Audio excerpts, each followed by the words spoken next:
Episode 7, OT Backup and Recovery Tested, Not Theoretical. A lot of OT teams have backups. Far fewer have recovery confidence. In this episode, we'll focus on backup and recovery that actually works during a ransomware event.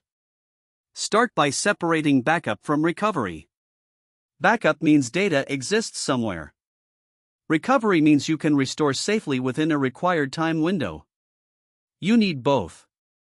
Define your critical restore targets first. Controller logic and configuration. HMI and historian systems. Engineering workstation baselines. Authentication and jump host dependencies. Use the 3-2-1 rule adapted for OT. 3 copies of critical data. 2 different storage types. 1 offline or immutable copy. If attackers can encrypt all backup paths, you don't have backups. Now test recoverability quarterly. Run tabletop plus technical restore tests. Measure RTO and RPO against operational reality, not policy slides. If a restore procedure depends on one engineer's memory, document and automate it.